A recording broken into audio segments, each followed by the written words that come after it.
first job is complete and my client was super happy, and I'd count that as a very successful day. So.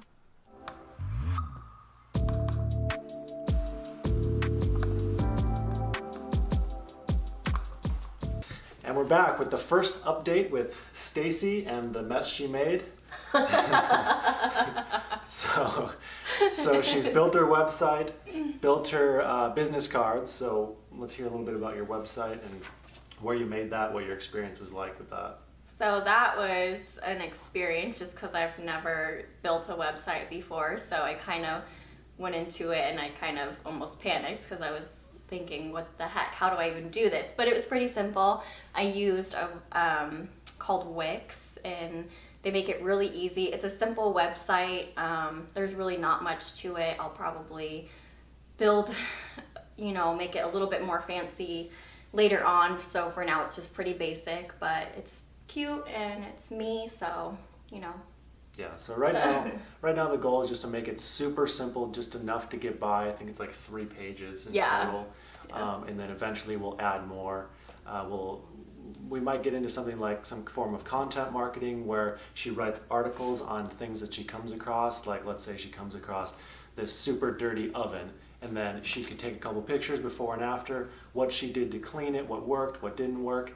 That way she can write an article on it and possibly record a video as well. So she has 2 forms of content, and then you put that on the website and you're marketing that. So then if someone searches how to clean a dirty oven, they might find her website and her article, which over time builds up and can eventually get her clients from that kind of stuff. Because let's say someone in Arizona searches for that, sees an article, sees that she services that area, they're gonna be like, wow, there's someone who's a complete expert who I can hire near me to get this kind of thing done. So that's what content marketing is all about. So we might get into that in the future, but right now we're just keeping it super simple and just a simple 3-page website, enough just for someone to click on the site and see that it's a legitimate business. So same with the business cards, super simple. Yeah. I think you ordered how many? I have 1,000, so really simple. Just order them on Vistaprint. Very easy to make anything on Vistaprint. So I think I have about 1,000 of them right now. And then eventually we'll pass those out, start flyering. But huge news, Stacy got her first client. Yes. But before she got her first client, she dealt with a creep. Oh yeah. So it was a little bit discouraging. So let's hear that story. About that. So the first, I had bought something off OfferUp. It was, I believe, a dog kennel. And while I was there, he was we just had a short conversation, and he asked what I did for work. I told him, and then I actually said that, I was starting my own business, and gave him a few business cards. And I would say probably, a few weeks later, I got a text from him saying that he wanted me to come out and do a job and clean his house, and I was really excited about it. So the few messages later, he had asked, would you mind coming and cleaning in something sexy? And I just thought, wow, this is so discouraging. And so eventually she did land her first real client. Yes. A paying client who didn't want anything creepy or gross. So talk about how you got your first client and how many quotes you had to send out before you got your first one. I think she was actually, my first client I got through, so I got her through this app called Thumbtack. And it's for professionals, or you can use it as you're looking for, certain things in your area. Well, so she was the first person that reached out to me, and she couldn't have been a better client for my first client. She was just amazing. She went by Miss Duck, and so I landed her through Thumbtack. Basically, you set a budget for every week, and it gives you a certain amount of leads, and then they reach out to you. They ask about your services, or a quote estimate. They ask for your availability. So she just asked when I was available, and I reached back out to her, and then I got the job. So yeah. So that was the first quote you sent out? Yeah. Oh, you can't complain there. So what was your budget set at? So I set my budget at $30 a week, and on the Thumbtack app it says it'll give you 0 to 4 leads, and I got about 4 leads, I would say, that week. Yeah, I landed her though right away, so that was pretty exciting. Yeah, so it seems like the return on investment's pretty good so far for Thumbtack. Yeah. Ideally, we're trying to get regular clients, not one-time cleanings.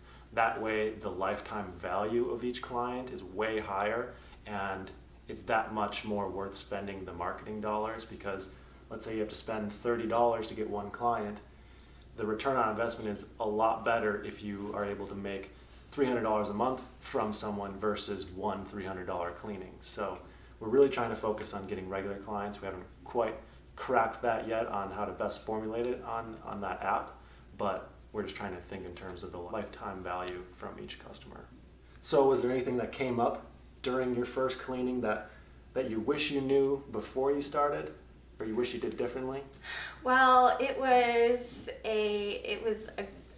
whole job, it was great. I mean, I got upstairs and my first was like, oh my gosh, how do I clean? Like, I just had this moment of, wait a minute, like, where do I even start? But I think it was just kind of nerves, and I wanted to make sure I was getting everything done in a timely manner. But everything, there was a few products that I didn't bring. Of course, that's okay, because typically people have cleaning products at their home and they're more than willing to give them, let you use them. So I think the main issue I had with that job was I bought a broom off Amazon, and the broom ended up being maybe for like a child, like 10-year-old. So I spent most of the night sweeping with like my back bent, and that was not so great, but. So we'll be getting a new broom and making sure that we have all the products necessary. Yeah. Because although people are willing to let them use your products, it's not the best look. It's not, no. And you do feel kind of silly when you show up to a job and you're like, oh, I forgot my stainless steel cleaner. Right. So, but that happens. Yeah, so it's not the worst thing. It's the first time she's been paid to clean someone's house, so there's bound to be things that happen. But that kind of goes to show, like, you can't plan for everything, because she thought she had every supply. She bought this stuff on Amazon, and there were still things like, oh crap, yeah, I didn't think about that. So you can only plan so much, and there's still going to be things that come up in surprise. So is there anything that you did plan for or did, and then it panned out like perfectly how you planned? So I have a couple of little extra things that I do just to kind of set myself apart from any other cleaner. So I thought of bringing mints with me to put on the pillows of, on their beds, and stickers for the kids. This home had kids in it, and the family was away out of town, so Miss Duck was having us clean the house for her grandkids. So yeah, this is what I've talked about in the past, just little customer service gems, like things that give them a reason to talk about you and your company. Because just a clean house isn't enough, because basically anyone you hire is going to come and clean the house. Mm-hmm. But if you clean the house and then leave something, that additional, and make it that 110% experience, that's going to be the differentiating factor of whether someone tells their friends or not. And not with everyone, but if you do that enough times, just over the long term, you're going to get much more referrals, and then that's not having to spend the marketing dollars to pick up those new customers, and you're just all around doing a better job as well. Just like you said, really showing that you're trying to do a good job and that you care, and kind of trying to stand out. Yeah. Miss Duck, when she went upstairs, she just thought it was the cutest thing. The little, because of course I, had her walk around and say, is there anything that we didn't do, or anything that, you would like us to do? And she saw those things, and she just thought that was the greatest thing. So it was kind of like, oh, I'm glad that she noticed. And so, yeah, I thought it worked out pretty well. Yeah, so we'll continue to try to do little things like that stand out. And I'm sure as you go along, you'll figure out 10 different things that that you can do at different houses.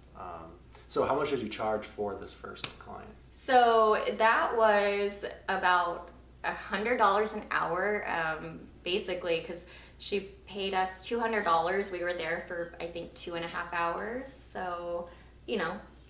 So it comes out to $80, $90 Yeah, an hour. yeah. And it was such an easy job. It was, you know, the house is the cleanest, dirtiest house I've ever seen.